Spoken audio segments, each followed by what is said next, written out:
할렐루야, 좋으신 하나님을 찬양하며 영광 올려드립니다. 여러분 모두를 예수님의 이름으로 축복합니다. 오늘도 분명 여호와의 일입니다. 반드시 하나님께서 우리 가운데 말씀을 통한 응답과 은혜를 주시고 오늘 하루 하나님께서 우리를 통해서 영광을 받으실 것을 확신합니다. 자, 이제 50편 본문으로 들어갑니다. 기도합니다. 영광과 감사와 찬송과 경배를 우리 하나님께 올려드립니다. 온 마음으로 하나님을 사랑합니다. 주의 보혈을 의지합니다. 우리의 모든 죄와 허물을 사하시고 주의 이름을 의지해 간구하오니 하나님만으로 만족한 이 시간 되게 하옵소서. 우리의 일생이 주님과 동행함으로 인하여 하나님의 살아계심과 그 은혜와 복음의 통로가 되는 삶을 감당하기를 원합니다. 하나님께서 주의 백성들을 언약 가운데 예배자로 부르셨사오니 우리가 온전한 예배자로 하나님 앞에 서며 살게 하옵소서. 종을 낮추시고 겸손하게 하시고 오직 말씀의 통로만 되기를 원합니다. 예수님의 이름으로 사모하며 기도합니다. 아멘. 자, 1절 말씀 봅니다. 전능하신 이 여호와 하나님께서 말씀하사 해 돋는 데서부터 지는 데까지 세상을 부르셨도다. 온전히 아름다운 시온에서 하나님이 빛을 비추셨도다. 우리 하나님이 오사 잠잠하지 아니하시니 그 앞에는 삼키는 불이 있고 그 사방에는 광풍이 불리로다. 하나님이 자기의 백성을 판결하시려고 위하늘과 아래 땅에 선포하여 이르시되 나의 성도들을 내 앞에 모으라. 그들은 제사로 나와 언약한 이들이니라 하시도다. 하늘이 그의 공의를 선포하리니 하나님 그는 심판장이심이로다. 아멘. 오늘도 이 말씀이 우리 모두에게 큰 은혜가 되고 응답이 됩니다. 자, 여러분, 어느 시대나 위기가 오는 시대는 언제냐? 하나님과의 관계가 깨어질 때입니다. 그러면 하나님과의 관계가 회복이 되고 정말 하나님과 우리 사이가 영적으로나 범사의 삶 가운데 깊은 교제가 있고 교통이 있다. 그 증거가 어디에 있느냐? 바로 예배 자리에 있습니다. 우리가 하나님을 얼마나 기뻐하는지, 얼마나 사랑하는지, 얼마나 하나님을 경외하고 존경하는지 입술에 있지 않고 중심에 있어야 됩니다. 그리고 여러분들의 발걸음에 있어야 됩니다. 성전을 찾아 나와야 되고 시간을 투자하고 헌신하며 우리의 중심이 하나님께 올인돼 있음을 분명히 해야 됩니다. 사람은 마음이 있는 곳에 가게 되어 있습니다. 입술로 거짓말하지 않는 백성이라면 여러분들은 하나님 중심, 말씀 중심, 예배 중심의 삶을 살고 있음을 성전에 나와 찾아 하나님을 예배하는 모습으로 나타내야 됩니다. 나는 하나님과 얼마나 깊은 영적 교제를 하고 있는가, 예배 자리에 과연 있는가 보면 알 수 있습니다. 여러분 보세요. 아브라함이나 이삭이나 야곱이나 이 사람들은 가는 곳마다 단을 쌓고 여호와의 이름을 불렀던 사람들입니다. 아합과 이세벨이 통치하던 시대에 위기가 오죠. 어떤 위기입니까? 바알과 아세라 우상의 노예가 되는 겁니다. 이 아합 같은 무지하고 소경된 그런 지도자, 이세벨 같은 간악한 잔인한 그런 왕후, 그때 어떤 일들이 있었습니까? 제단이 무너졌습니다. 하나님의 사람 엘리야가 무너진 단을 수축하고 다시 한번 하나님과 이스라엘 백성들을 연결하는 가교 역할을 하죠. 이 시대에 필요한 것이 무엇이라고 생각하십니까? 무너진 단을 수축하는 엘리야와 같은 사람들이 일어나야 됩니다. 악한 세대입니다. 무지한 세대입니다. 잔인한 시대가 우리 눈앞에 펼쳐지고 있습니다. 교회마다 성도들 가정마다 예배가 살아나야 됩니다. 우리 교회는 이 가정 예배를 드리고 있는데 잘하시는 분들이 있는 것 같아요. 감사한 일입니다. 가정마다 예배단이 쌓아지고 교회마다 예배가 회복이 될 때 이 나라는 영적 암울함에서 벗어나게 될 것입니다. 그럼 예배에서 가장 중요한 핵심이 뭘까요? 바로 하나님만이 유일한 예배의 대상이 된다는 겁니다. 내 중심의 주인, 하나님을 온전히 경배하고 존경하고 예배하는, 경배하는 내 중심의 주인은 오직 하나님입니다. 그렇다면 여러분의 몸이 어디가 있습니까? 발걸음은 어디가 있습니까? 무엇을 향해서 올인하고 있습니까? 왜 하나님만이 유일한 대상이 되는지 아세요? 이건 경고의 말씀으로 들어야 됩니다. 자, 1절 보세요. 전능하시니 여호와 하나님, 엘로힘, 야훼, 반복해서 얘기하고 있죠. 하나님은 전능하시다는 겁니다. 모든 권위와 능력, 주권이 하나님께 있다는 겁니다. 그러므로 해 뜨는 데부터 지는 데까지 온 세상을 부르셨다. 부르실 능력이 하나님께 있는 겁니다. 해 지는 데부터 해 지는 데까지 여기 속하지 않은 백성은 하나님께 나올 필요가 없어요. 그러나 하나님의 주권을 인정하고 그 전능하심을 인정하는 자들은 예배의 자리로 나와야 됩니다.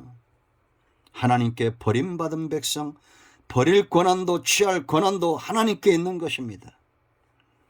사람들이 전도를 무시하고 교회를 무시하고 만홀히 여기고 물러가고 하나님을 업신여기죠.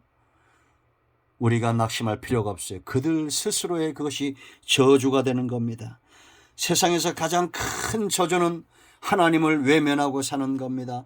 하나님을 만홀히 여기고 사는 겁니다. 인생이 길어야 100년인데 하나님의 전능하심과 전지하심은 영원한 것입니다.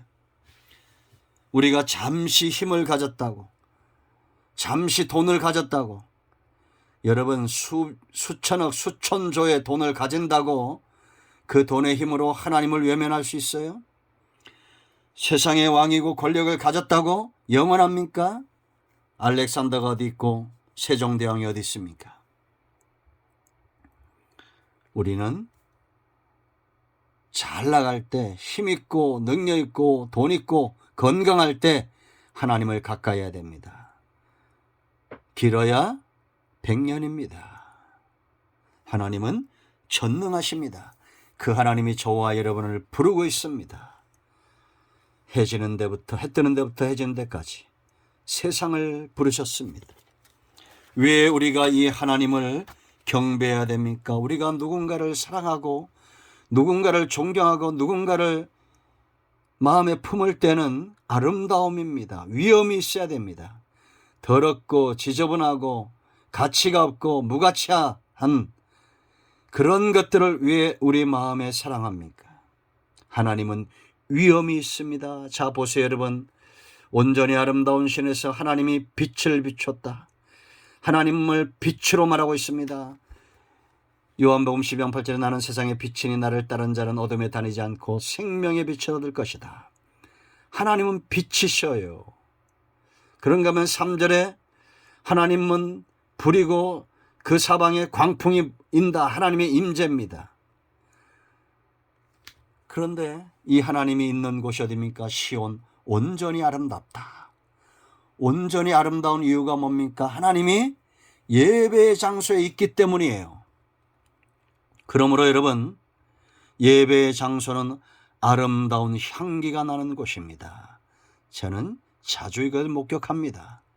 예배의 자리에 향기가 진동을 합니다. 실제로 코에 난다는 것이 아니라 보여지는 거예요. 보여지는 향기. 사람들 속에 하나님의 임재가 있음을 우리가 알 수 있었습니다. 제가 지금 영상이나 예배를 통해서 한 3번째 말씀드리는데요. 라오스에 가서 35명의 목사님과 사모님들과 4명의 선교사님들, 거기에 일하시는 분까지 해서 40명이 라오스 한복판에서, 그 시내 한복판에서 예배합니다. 찬양합니다. 찬양이 시작되는 순간 온 땅이 다 고요합니다. 최근에 제가 느낀 거예요. 하나님의 임재가 그곳에 있음을 확신할 수 있었습니다. 여러분, 예배의 자리에는 아름다운 자리입니다. 시온의 자리입니다. 왜냐? 하나님이 빛으로 하나님이 함께하는 분명한 임재의 증거, 불 같고 광풍 같은 하나님의 말씀이 불처럼 하나님의 임재가 광풍처럼 느껴지는 이 아름다운 장소 왜 외면합니까? 하나님이 만드신 작품을 우리는 구경하려고 유럽도 가고 동남아도 가고 전 세계를 다니잖아요. 그런데 그 작품을 만드신 하나님이 예배의 자리에 있습니다. 그런데 왜 오지 않을까요? 눈이 닫히고 귀가 닫히고 소경되어져서 음란한 세상을 사랑하고 있기 때문입니다. 이제 그러한 모습들이 앞으로 나오게 될 겁니다. 7절 이하 23절까지 쭉 지적하고 진단하는 내용들이 있습니다. 하나님의 아름다운 위엄, 하나님을 만나기 위해서 우리는 예배 자리에 나아갑니다. 자, 세 번째, 하나님이 심판장이 되신다라는 겁니다. 예배해야 될 이유예요. 여러분, 생사복이 하나님께 있지요. 그러면 우리는 겸손해야 됩니다. 겸손은 무릎을 꿇는다는 의미가 있다고 그랬죠. 또 다른 의미는 복받을 자리에 있다는 겁니다. 왕 앞에서 우리 무릎을 꿇습니다. 왕으로 인하여 복을 받을 수 있고 왕으로 인하여 심판을 받을 수도 있습니다. 자, 4절을 보세요. 하나님이 자기 백성을 판결하시고 위 하늘과 아래 땅에 선포하여 하늘과 땅을 증인으로 세우고 하나님이 자기 백성을 판결하신다는 겁니다. 이건 다시 말하면 자기 백성을 찾으시는 거예요. 5절 보세요. 이르시되 나의 성도들이라고 그랬습니다. 내 앞에 모으라. 그들은 제사로 나와 언약한 이들이니라. 아브라함과 이삭과 야곱의 하나님 언약 백성을 삼으신 그 하나님께서 이 약속 언약의 후손들을 부르고 있습니다. 심판은 하나님의 말씀이 선포되어질 때 분명해지는 겁니다. 하나님께 속한 예배자, 하나님의 성도들, 하나님의 백성들, 불신자들과 완악한 자들로 나누어지는 거죠. 6절 보세요, 여러분. 하늘이 증인이 되고 있어요. 하늘이 그의 공의를 선포하리니 하나님은 그 심판장이시미로다. 하나님은 절대 불의하지 않습니다. 하늘과 땅이 그 불의하지 않음을, 공의로움을 증거하고 있는 거예요. 그러므로 여러분, 우리는 이 심판장 되신 하나님 앞에 나아가 무릎을 꿇고 예배하면 그 자리는 저주의 자리가 아니고 심판의 자리가 아니고 복받는 자리가 될 것입니다. 예배와 복은 한 자리에 있습니다. 이제 저와 여러분이 드리는 예배가 복된 자리가 되고 저주의 자리가 되지 않기 위해서 하나님을 분명히 알고 경배하고 예배하는 우리 모두가 되기를 축원드립니다. 아멘. 기도합니다. 예수님의 이름을 의지하기도 합니다. 이 말씀대로 되게 하여 주시옵소서. 성전을 찾아 예배하고 가정에서 예배단을 쌓는 모든 주의 백성들 가운데 위로와 은혜가 넘치기를 원합니다. 예수님의 이름으로 사모하며 축복하며 취하며 기도합니다. 아멘. 오늘 응답이 우리 가운데 임하였습니다. 아멘.